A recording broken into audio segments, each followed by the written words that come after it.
Dhaka CMM কোর্টে BNP chairperson Begum Khaleda জিয়াকে 5টি মামলায় খালাস দেওয়া হয়েছে। এই মুহূর্তে আদালত প্রাঙ্গণে আছেন আমাদের সহকর্মী সাইফুল জুয়েল। আমরা সরাসরি যুক্ত হচ্ছি তার সঙ্গে।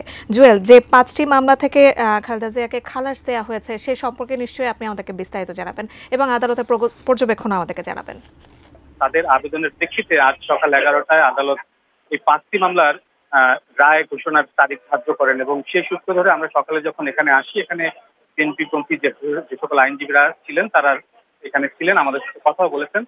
তাদের বক্তব্য অনুযায়ী তারা যেটা বলেছেন যে তিনবারের প্রধানমন্ত্রী বেগম খালেদা জিয়াকে মিথ্যা মামলা দিয়েছে বিগত আওয়ামী লীগ সরকার এবং সেই মামলাগুলোর মধ্যে রয়েছে যেমন মুক্তিযোদ্ধাদের কটূক্তি করা, একই সাথে বিএনপি চেয়ারপারসনের জন্ম সনদ নিয়ে একটি মামলা হয়েছিল এবং বাকি 3টি মামলা হয়েছে মানহানির মামলা এবং এই 5টি মামলাই করেছিলেন এবি সিদ্দিকী নামের এক ব্যক্তি। শিয়া বাটার ও ভিটামিন ই সমৃদ্ধ lily glam beauty soap. Lily always beautiful.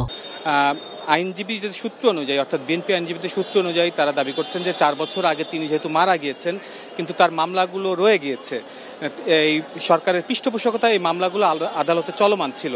তো তারা আবেদন করেছেন আদালতে যে এই মামলাগুলো যেন দ্রুত নিষ্পত্তি করা হয় এবং সেই সূত্র ধরে আজ সকাল 11টায় আদালতের দ্বৈত বেঞ্চ, অর্থাৎ মাহবুব আলম এবং তোফাজ্জল হোসেনের বেঞ্চ, তারা এই 5টি মামলা থেকে বিএনপি চেয়ারপারসন বেগম খালেদা জিয়াকে খালাস করেন এবং আমরা বিএনপিপন্থী আইনজীবীরা দাবি করেছেন যে বিগত সরকারের সময় বিএনপি চেয়ারপারসন ছাড়াও অন্যান্য নেতাকর্মীদের নামেও এরকম অনেক গায়েবী এবং ভুয়া মামলা দেওয়া হয়েছে এবং যে সকল মামলা দেওয়া হয়েছে এর তীব্র প্রতিবাদ এবং ক্ষোভ জানিয়ে তারা বলেন যে আইনের শাসনকে প্রশ্নবিদ্ধ করেছেন বিগত সরকার এবং আইনকে বিভিন্নভাবে রাষ্ট্রীয়ভাবে